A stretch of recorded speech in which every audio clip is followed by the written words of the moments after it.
அவனுடைய வார்த்தைக்கு நாம் செல்வதற்கு முன்பாக சிரம் தாழ்த்தி கண்களை மணி ஜெபம் செய்வோம். கிருபையும் இரக்கம் நிறைந்த ஆண்டவரே, இந்த நாளிலே உடைய வார்த்தையை நாங்கள் கேட்க இருக்கிறோம். கர்த்தாவே, அடியானை மறைத்து பரிசுத்தம் ஏவப்பட்டு பிரசங்கம் என்ன இருக்க தேவ வார்த்தை ஆண்டவரே ஆலயத்துக்குள்ளாக மாத்திரமல்ல ஆலயத்துக்கு வெளியே கேட்டுக்கொண்டிருக்கிற ஒவ்வொரு பிள்ளைகளுக்கும் அது மிகுந்த ஆசீர்வாதமாய் மாற்றி தர வேண்டும் என்று இயேசு நாம் வேண்டுகிறோம். ஆமென். அல்லேலூயா. இந்த நாளிலே நாம் பாவ மன்னிப்பை குறித்து நாம் தியானிக்க இருக்கிறோம். பாவத்தின் சம்பளம் மரணம் என்று சொல்லியிருக்கு. இந்த உலகத்திலே மனிதன் பிசாசினால் பிறக்கிறான். பாவத்தினாலே கர்ப்பம் தரித்து பிசாசினால் பிறப்பிக்கப்பட்டு ஞானஸ்தானம் பெற்று பரிசுத்தமாக்கி மறுபடியும் பிறந்து தேவராஜ்யத்திற்கு நாம் அழைக்கப்படுகிறோம் என்பதை நாம் அறிந்திருக்கிறோம். பாவ மன்னிப்பை பெற்ற பிள்ளைகளாய் நாம் இருப்போமானால் தேவராஜ்யத்திற்கு செல்ல முடியும். பாவ மன்னிப்பு வழங்கக்கூடியவர் யார் என்று பார்த்தீர்கள் என்றால் தேவன். யார் உங்களுக்கு பாவ மன்னிப்பு கொடுக்கிறார்? போதகர் கிடையாது, இல்லையா? பாவ மன்னிப்பு போதகரோ பாதிரியாரோ பேராயரோ கொடுக்க முடியாது. பாவ மன்னிப்பை நீங்கள் பெற வேண்டும் என்றால் தேவ சமூகத்திலே இருந்துதான் உங்களுக்கு பாவ மன்னிப்பு வழங்க முடியும். நன்றாக தெரிந்து கொள்ளுங்கள். எவன் ஒருவன் தன் பாவத்தை அறிக்கையிட்டு விட்டு விடுகிறானோ அவனுடைய பாவம் மன்னிக்கப்படும். பாசு மன்னிக்க முடியாது, ஃபாதர் மன்னிக்க முடியாது, பேராயர் மன்னிக்க முடியாது, பிஷப் மன்னிக்க முடியாது, போப்பாண்டவர் மன்னிக்க முடியாது. இயேசுதான் அவன் பாவத்தை மன்னிக்க முடியும். நல்லா தெரிஞ்சுக்கோ. அல்லேலூயா. லூக்கான் புஸ்தகம் 7ஆம் அதிகாரம் 49ஆம் வசனத்தை பாருங்க. பாவ மன்னிப்பு வழங்குபவர் தேவன் என்று சொல்லி இருக்கிறது. யார் வழங்குறாரா? தேவன் என்று சொல்லப்பட்டிருக்கிறது. Price father. லூக்கான் புஸ்தகம் 7ஆம் அதிகாரம் 49வது வசனத்தை வாசிப்போம். Praise father. ஹல்லேலூயா. அப்பொழுது கூட பந்தியிருந்தவர்கள் பாவங்களை மன்னிக்கிறவன் இவன் யார் என்று தங்களுக்குள்ளே சொல்லிக் கொண்டார்கள். பரிசேயரும் சரிசேயரும் என்ன செஞ்சுக்கிட்டாங்க? தங்களுக்குள்ளே சொல்லிக்கிட்டாங்க. இல்லையா? முறையை கண்டுபிடிப்பதே பரிசேயர்களுக்கு ஒரு வழியாக. இயேசு யார்? பாவத்தை மன்னிக்கக்கூடியவர். இயேசு கிறிஸ்து ரத்தம் சகல பாவங்களை நீக்கி உங்களை சுத்திகரிக்கும். ஆமென். இயேசுவின் ரத்தம் ஜெயம் என்று சொல்லி இருக்கிறது. இந்த சிலுவையிலே உங்களுக்காக அவர் சிந்தின ரத்தம் எதுக்குன்னா உங்க பாவத்தை கழுவுவதற்காக தான் இயேசு சிலுவையிலே மரித்தார். முந்தின ஆதாம் செய்த பாவத்தை கடைசி ஆதாமாகி இயேசு கிறிஸ்து சிலுவையிலே செய்து முடித்தார். அப்ப இயேசு யாரு? உன் பாவத்தை மன்னிக்கிறது என்று பரிசேயர் சரிசேயருக்குள்ளாக அங்கே பேசிக் கொண்டார்கள் என்று பார்க்கிறோம். இல்லையா? இயேசு மனிதனாக அவதரித்தார். தெய்வம் மனிதனாக அவதரித்து மனிதனுடைய பாவத்தை சுமந்து தீர்த்து அதை என்ன செய்தாரு? வென்றார் என்று பார்க்கிறோம்.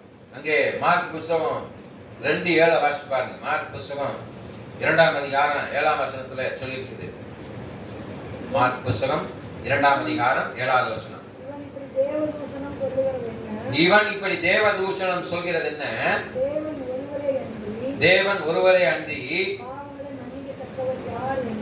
தேவன் ஒருவரே பாவங்களை மன்னிக்கத்தக்கவர் யார் என்று தங்கள் இருதயங்களே சிந்தித்துக் கொண்டார்கள். ஆமென். என்னை கண்டவன் பிதாவை காண்கிறான். இயேசு சொல்றாரு, என்னை நீ பார்த்தேன்னா பிதாவை பார்க்க முடியும். அப்ப பரலோகத்திற்கு நீ போக வேண்டும் என்றால் இயேசுவாகிய நானே வழியாக இருக்கிறேன், சத்தியமாக இருக்கிறேன், ஜீவனாக இருக்கிறேன் என்று இயேசு அங்கே சொல்லி இருக்கிறார்.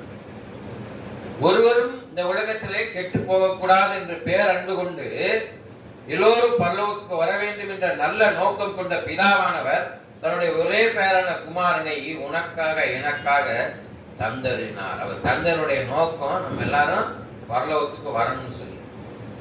ஒன்று அக்செப்டட் கிரைஸ்ட். இயேசு கிறிஸ்துவை யாரெல்லாம் சொந்த இரட்சகராக ஏற்றுக்கொள்கிறீர்களோ அவர்களாம் தேவனுடைய புத்திரர் என்று அழைக்கப்படுவீர்கள். ஆமென். தேவனுடைய புத்திரர் என்றால் என் பிள்ளை என் வீட்டுல குடியிருக்கிறான். இல்லையா? உங்க பிள்ளைங்க உங்க வீட்டுல தான் குடியிருக்கிறாங்க இல்லையா? ஆமென். அது உங்களுடைய பிள்ளைகள். அப்ப தேவனுடைய பிள்ளையா இருக்கிற நீ யாருடைய வீட்டுல குடியிருக்க வேண்டும்? பரலோகத்தில் கையிலால் கட்டப்படாத இல்லத்திலே தேவனுடைய வீட்டிலே குடியிருக்க வேண்டும். அதைத்தான் சொல்லுங்க. 1 யோவான் 9:1-9 வாசிப்பாங்க. 1 யோவான் 9:1-9 சொல்லியிருக்கிறது. அல்லேலூயா. 1 யோவான் 1ஆம் அதிகாரம் 9வது வசனம்.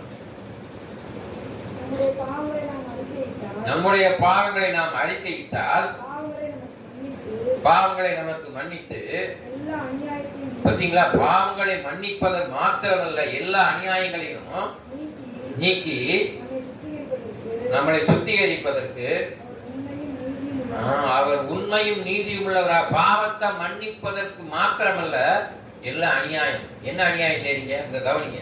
என்ன அநியாயம் செய்றீங்க? அநியாயம் என்பது எதை குறிக்கிறது? அநியாயம் என்பது எதை குறிக்கிறது?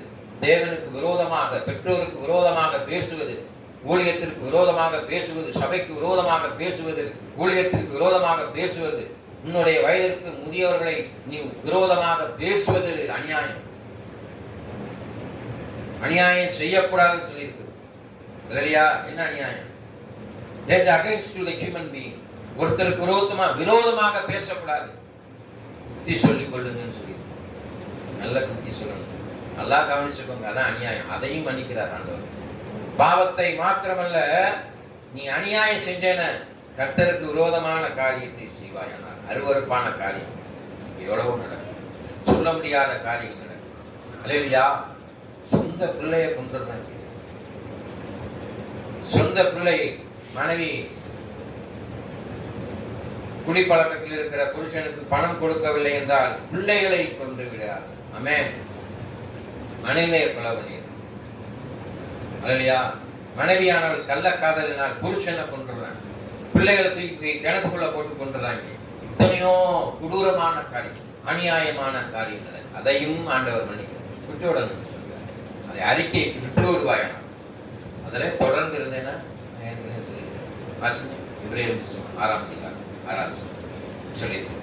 இப்ராஹிம் அநியாயத்துல தொடர்ந்து இருந்தேன்னா, listen here, please listen here. மறுதலித்து போனவர், ஆண்டோடைய வார்த்தைக்கு மறுதலித்து போனவர்கள் அநியாயத்தை தொடர்ந்து செய்வீர்களானால் தேவனுடைய குமாரனை தாங்களே மறுபடியும் சிலுவையில் அறைந்து அவமானப்படுத்துகிறபடியால் போச்சு. மனம் திரும்புவதற்கு ஏதுவாய் அவர்களை மறுபடியும் புதுப்பிக்கிறது கூடாத காரியம். தொடர்ந்து அந்த பாவத்தில் நிலைத்திருப்பீர்களானால் மறுபடியும் உங்களை புதுப்பிக்கிறது கூடாத காரியம். அப்படிப்பட்டவனுடைய ஆவி கர்த்தராகிய இயேசு கிறிஸ்து நாளிலே ரட்சிக்கப்படும்படி மாமிசத்தின் அழிவுக்காக கர்த்தராகிய பாத்தீங்களா? யாருடைய நாமத்தினாலே? கர்த்தராகிய இயேசு கிறிஸ்து நாமத்தினாலே அவனை சாத்தானுக்கு ஒப்பு கொடுத்துட்டார், தீர்ப்பு செஞ்சார். எல்லாம் தெரிஞ்சுட்டீங்களா? தொடர்ந்து பாவம் செஞ்சுக்கிட்டே இருந்தீங்கன்னா தீர்ப்பு மீட்பே கிடையாது. ஆகையினால மன்னிப்பை பெற்றவர்களாக நீங்க இருக்கணும். யார் வழியாக? பாவ மன்னிப்பின் வழி இயேசு கிறிஸ்து சொல்லியிருக்க. அப்போஸ்தலர் புத்தகம் 13:38 சொல்லியிருக்கு. நான் சொல்றேன் பாருங்க. பாவ மன்னிப்பினுடைய வழி இயேசு கிறிஸ்துடைய வழியாக இருக்கிறது. ஆமென். 13:38 வாசி பாருங்க.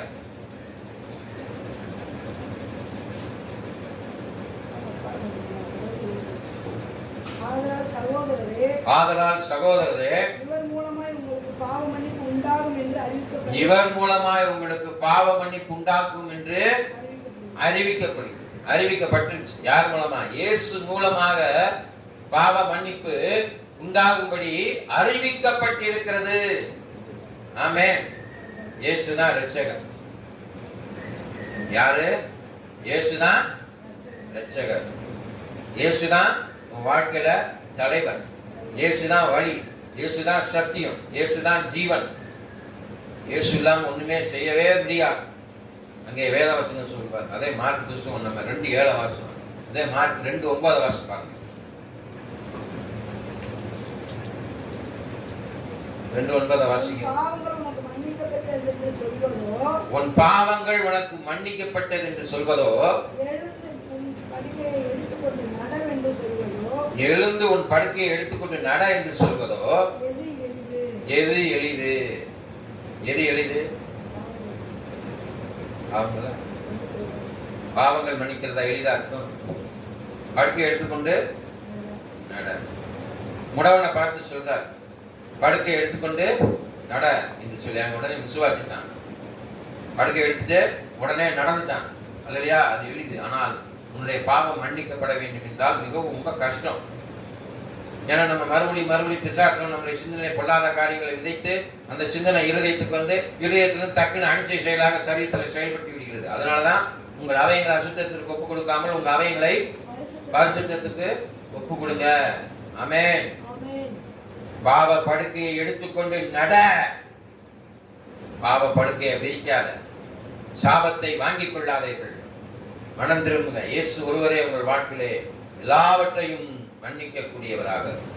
மன்னிப்புக்கான அடிப்படை காரணம் என்னன்னு பார்த்தீங்கன்னா தேவனின் மன உருக்கம். நீ மன்னிக்கப்பட வேணும் அப்படின்னு அடிப்படை காரணம் என்ன? தேவனுடைய கிருபை இருக்கணும், மன உருக்கம் இருக்கணும். இல்லையா? இல்லையா? போட்டு முந்து அடிச்சிடணும். ஃபார் எக்ஸாம்பிள், ஜோனத்தானை போட்டு திட்டிடுறேன், அறிவுறுக்கார முட்டா பயில அந்த பயில இந்த பயில திட்டிடுறேன். கொஞ்ச நேரங்கள் என்ன செய்வோம்? வருத்தப்படுவோமா பண்ண மாட்டோமா? நிச்சயமா நம்ம படுறோம். இல்லையா? வேதனைப்படக்கூடிய காரியம். இல்லையா? அதை போலதான் சாதாரண மனுஷனா இருக்கிற நானே இப்படியே திட்டேனே அப்படின்னு சொல்லி நம்ம வருத்தப்படுறோம். ஆனால் இயேசு மன உருக்கம் உடையவராக இருக்கிறார் சொல்றோம். என்ன? பாவம் செஞ்சுக்கிட்டே இருக்கிறோம், கவனிக்காம இருக்கிறோம், இயேசுவை பார்க்காம இருக்கிறோம், அல்லையா? கீழ்ப்படியாம இருக்கிறோம். ஆனாலும் கூட தேவனுடைய கிருபை, தேவனுடைய மன உருக்கம் இருக்கிறதுனால அடிப்படையான காரணம். தேவனின் மன உருக்கம். சங்கீத புஸ்தகத்தை சொல்லி வாசிங்க. சங்கீத புஸ்தகம் 78:38 வாசிங்க. சங்கீத புஸ்தகம் 78:38.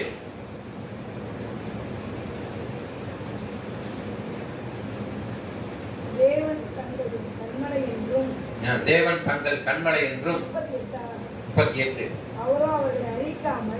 பாத்தீங்களா? அவரோ அவர்களை அழிக்காமல் இரக்கமுள்ளவராய் அவர் அக்கிரமத்தை மன்னித்தார். அவர் தம்முடைய உக்கிரம் முழுவதையும் எழுப்பாமல் அநேக தரம் நம்முடைய கோபத்தை விலக்கிவிட்டார். தமது கோபத்தை, அவருடைய கோபத்தை விலக்கிட்டார். ஓட்ட இருந்து விலக்கிட்டார், ஏட்ட இருந்து விலக்கிட்டார். உங்க எல்லாத்தில இருந்து கோபத்தை விலக்கினால்தான் இன்னைக்கு உயிரோட உட்கார்ந்து இருக்கிறீங்க. அல்லையா? பார்வோனின் அடிமைத்தனத்தில் இருந்து இஸ்ரவேல் ஜனங்கள் மீட்கப்பட்டு மோசே நடத்தி வந்தார். மறுபடியுமாக பார்வோன் கோபம் கொண்டு ஜனத்தை சிறைக்குள்ளாக பிடிக்க முயற்சி செய்தான் பார்வோன். அப்ப மோசே செங்கடலை இரண்டாக பிளக்க செய்து அதன் கடல் நடுவிலே போனார். அல்லையா? தேவ கோபாக்கினை பார்வோன் மீது வந்தது. தன் சேனை முழுவதையும் செங்கடலிலே அழித்து போட்டார் என்று பார்க்கிறோம். ஆமென். தேவ கோபாக்கினை யார் மேல வந்துச்சு? பார்வோனுடைய சேனைகள் மீது, பார்வோனுடைய சந்ததி மீது, பார்வோனுடைய படை வீரர்கள் மீது வந்து எல்லாத்தையும் அழிச்சு போட்டு. ஆனா இன்னைக்கு நீ என்ன பாவம் செஞ்சாலும் உன் மேல கோபம் இல்லாம இருக்கிறார். Because God loves you. இயேசு உன்னை நேசிக்கிறாரு, அன்பின் தெய்வமாக இருக்கிறார். பழைய ஏற்பாட்டின் காலத்திலே பல்லுக்கு பல் கண்ணுக்கு கண் என்று சொல்லி இருந்த காரியம் நீங்கி மன்னிப்பை பெற்ற பிள்ளைகளாய், தேவ மன்னிப்பை பெற்ற பிள்ளைகளாய், நீ பிறருடைய தப்பிதங்களை மன்னியாது இருந்தால் பரமபிதாவின் தப்பிதங்களை மன்னியாது இருப்பார். நீ பிறருடைய தப்பிதங்களை மன்னிப்பாயானால் பரமபிதாவின் தப்பிதங்களை மன்னிப்பார். ஆமென். அல்லேலூயா. தேவ கோபாக்கினி, தேவ நீதி, தேவனுடைய நீதி உன் மேல விளங்குது. வேதவசனத்துல வாசி பாருங்க, அங்கே சொல்லப்பட்டிருக்கு. 1 யோவான் 1:9. 1 யோவான் 1:9. 1 யோவான் 1ஆம் அதிகாரம் 9வது வசனத்தை வாசிப்போம். நம்முடைய பாவங்களை நாம் அறிக்கையிட்டால் பாவங்களை நமக்கு மன்னித்து எல்லா அநியாயத்தையும் நீக்கி நம்மளை சுத்திகரிப்பதற்கு வாஸ்தவம்ல ஏற்கனவே அவர் உண்மையும் நீதி உள்ளவராக. யாரு? தேவன். அதனால அறிக்கை எடுங்க. எவன் ஒருவன் பாவத்தை அறிக்கைக்கு விடுகிறானோ அவர் உண்மையும் நீதி உள்ளவருமாக இருக்கிறார். நீதியின் தேவன் உன் வாழ்க்கையில நீதியா நடக்கும்னு நினைக்கிறார். ஆனா நீதி நானும் தான் தேவனுக்கு புறமா பாவம் செஞ்சு நீதியற்றவர்களாக நீதிமானா இல்லாதபடி. அதனால வேதவசனம் சொல்லுது, நீதிமான் தன்னை இன்னும் நீதிமான் என்று சொல்லிக் கொள்ளட்டும், பரிசுத்தவான் இன்னும் தன்னை பரிசுத்தப்படுத்திக் கொள்ளட்டும் என்று வேதம் சொல்லுது. அப்ப நீதியாக இருக்கிறார். இயேசு கிறிஸ்துவின் இரத்தம் சகல பாவம் நீக்கி சுத்தி. எபேசியர் புத்தகம் 1ஆம் அதிகாரம் 7ஆம் வசனம். எபேசியர் 1:7 வாசிப்பார். அதை மிகவும் தெளிவாக சொல்லியிருக்கிறது. எபேசியர் 1:7.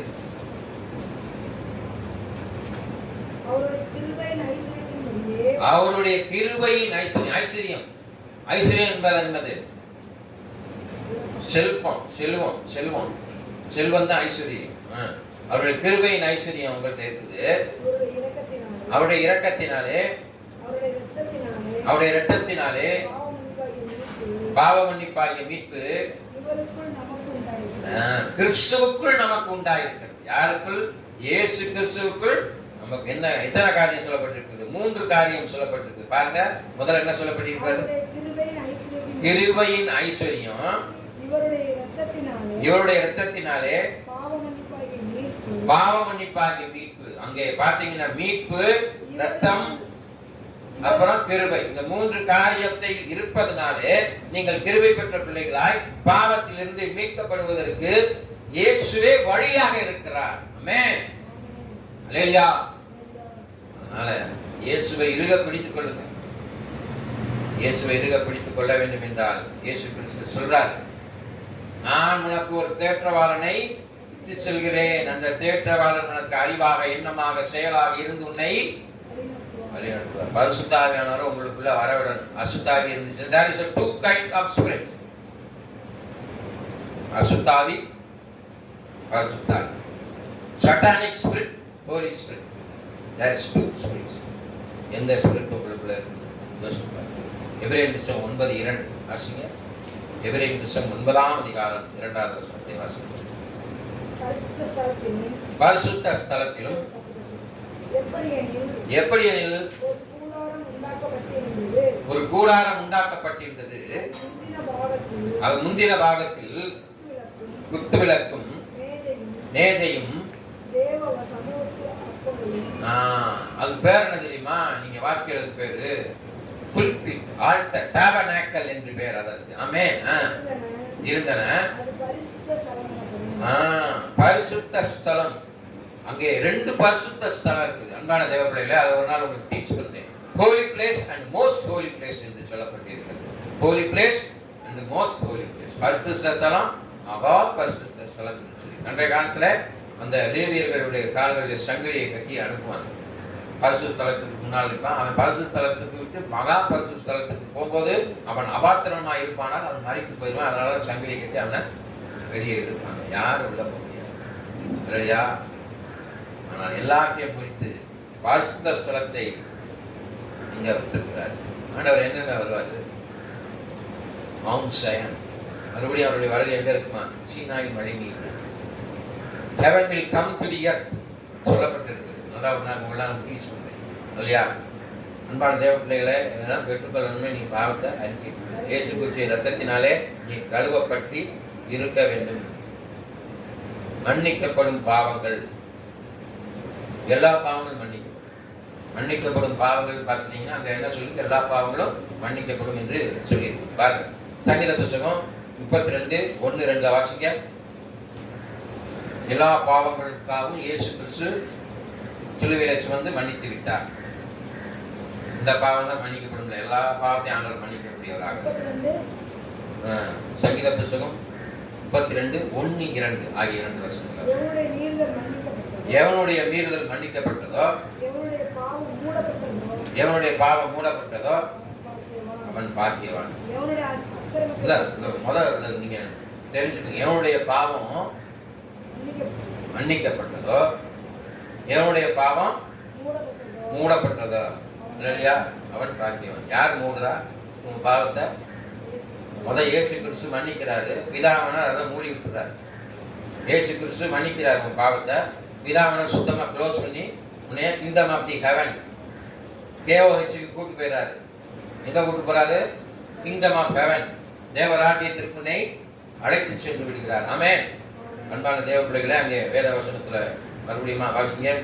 சங்கீதம் 103 2 வாசிங்க. அதுல 32 2 வாசிங்க. எவனுடைய அக்கிரமத்தை கர்த்தர் எண்ணாது இருக்கிறாரோ, இதுதாங்க ரொம்ப முக்கியம். அக்கிரமத்தை எண்ணலாம இருக்கிறார்னா அவனுடைய ஆவி கபடமற்றதா இருக்கும். ஆமென். ஞானிகளை வெட்கப்படுத்தும்படியாக தேவன் பேதைகளை தெரிந்து கொண்டார். வாசிங்க. அது அதுக்குள்ள தவிர்த்தீங்க. 2 வாசிங்க. 32 அவன் பாக்கியம். கபடம் இல்லாம இருக்கணும். சூதுவாக பிடிச்சிக்கிட்டு இங்கிட்ட கோல் சொல்லிக்கிட்டு அடுத்தவங்களை கெடுத்துக்கிட்டு இருக்காங்களா இல்லையா? இந்த மாதிரி நிறைய பேர் இருக்காங்க. இல்லையா? பிறருடைய வாழ்க்கையை கெடுப்பதற்கு முக்கிய காரியம் கோல் சொல்றது, இங்கிட்ட இழுத்து விடுறது, திருக்கோஸ் வேலை அப்படின்னு சொல்றது. இல்லையா? அதை அந்த காலத்திலே செஞ்சிருக்காங்க. இல்லையா? இயேசுவை பத்தி என்ன செஞ்சிட்டாங்க? பதி சரி இல்லாத கொள்ளாதன்னு சொல்லி தேவ தூஷணம் பெருங்க. இவதான் தெய்வம் இஸ்ரவேல் அந்த தேவாலயத்துல இடிச்சு 3 நாள்ல கட்டணும் இப்படிலாம் சொல்லி இல்லாத கொள்ளாதெல்லாம் சொல்லி இயேசு கிறிஸ்துவ என்ன செஞ்சுட்டாங்க? ஜனநீதி மன்றத்தை நிப்பாட்டி இந்த 3 காரியத்தை சொன்னாங்க. அவர் மேல் குற்றம் சாட்டப்பட்டதனுடைய அக்யூஸ்ட் ஆக்கி அவருக்கு என்ன கேஸ் ஃபைல் பண்ணாங்க? ராஜான்னு சொல்றான், தேவ தூஷணம் பேசுறான், அப்புறமேட்டு இந்த ஆலயத்தை இடிச்சு 3 நாளை கட்டுவேன்னு சொல்றான். இந்த 3 குற்றச்சாட்டுகள் சாட்டப்பட்டது. ஆமென். அல்லேலூயா. உங்க மேல என்ன குற்றச்சாட்டு இருக்கு நீங்களே ஆராய்ந்து பாருங்க. அதை நிவர்த்தி செஞ்சுக்கோங்க. கோல் சொல்லக்கூடாது. அங்கு இங்கு இருக்கிற காரியங்களே நாம் செவி சாய்த்து கோல் சொல்லுவோம். ஆனால் நாயின் காயை பிடித்து இழுப்பதற்கு நாய் காயை பிடித்து என்ன செய்வோம்? கடக்கணும், அழுத்தணும். மன்னிப்பே கிடையாது. சங்கீதம் 103:3 அவர் உன் அக்கிரமங்கள் எல்லாம் மன்னித்து நோய்களை குணமாக்குறார். அல்லையா? இன்னைக்கு நோய் இருக்கிறது காரணம் அக்கிரமம். அக்கிரமம் செய்யறதுனால நோய் வருது. ஒரு ஸ்ரீ உபச்சாரம் செஞ்சுக்கிட்டே இருந்தா என்ன ஆகும்? இன்னைக்கு HIV AIDS வருது. நோயை குணமாக்க முடியும். அல்லையா? Cancer leads to death. குடிச்சுக்கிட்டே இருக்கான். ஆலயமாகி சரீரம் அவர் படைத்த ஆலயத்தை என்ன செய்யறான்? தீட்டுப்படுத்துறான். கிட்னி ஃபெயிலியர், லிவர் ஃபெயிலியர், எல்லாம் ஃபெயிலியர் ஆயிருக்கு. ஆமென். காகிதம் கீழ்படியாம இருக்கிறான். வார்த்தைக்கு கீழ்படியில சிந்தனையில பொல்லாத காரியங்கள் விதைக்கப்பட்டு பொல்லாத எண்ணங்களாக இருப்பதனாலே அவன் தேவராஜ்யத்திற்கு நுழைய முடியாது. ஆமென். நிறைய சொல்லிக்கிட்டே இருக்கக்கூடாது. புண்ணியவான் 9 வாசித்தோம். அங்கே வெளிப்படுத்த சுவிசேஷம் 21:27 வாசிங்க. 21:27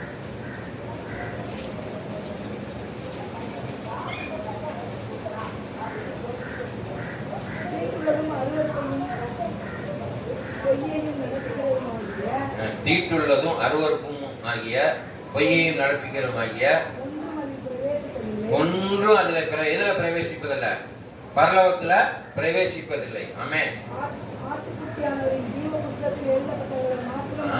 ஆட்டுக்குட்டியானவர்கள் ஜீவ புஸ்தகத்துல எழுதப்பட்டவர்கள் மாத்திரம் பரலோகத்துல பிரவேசிக்க முடியும். மன்னிப்பை பெற்றவர்களா ஜீவ புஸ்தகத்தில் உன் பேரு எழுதப்படணும். எழுதப்பட வேண்டும் என்றால் எப்படி இருக்கணும்? தீட்டுள்ளதாக இருக்கக்கூடாது. வேற என்ன சொல்லிட்டு வாசிக்கும் போது ஆரம்பிக்கணும். தீட்டுள்ளதும் அருவருப்பையும் பொய்யையும், தீட்டு அருவருப்பு பொய் நடப்பிக்கிறதுமாகிய ஒன்றும் தீட்டு ஆண்டவருக்கு விரோதமான காரியம். பொய் இல்லைங்களா? பொய் வந்துருச்சு பாருங்க.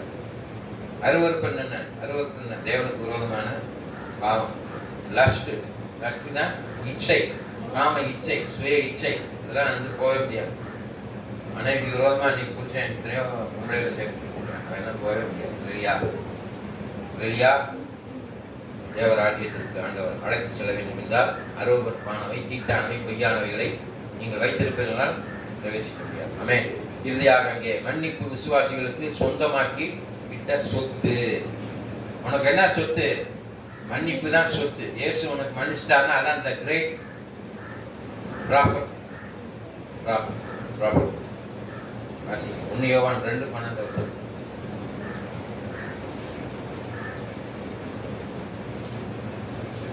யோவான் 2:12.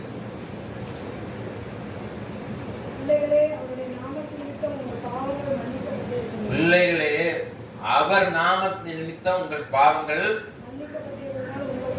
மன்னிக்கப்பட்டிருந்தனால் உங்களுக்கு. அவர் நாமத்தினாலதான் மன்னிப்பை பெற்றிருக்கிறேன். இயேசு கிறிஸ்து நாமத்தினாலே ஆண்டவரே என் பாவத்தை எல்லாம் மன்னிக்கணும் கேட்டீங்கன்னா மன்னிப்பு.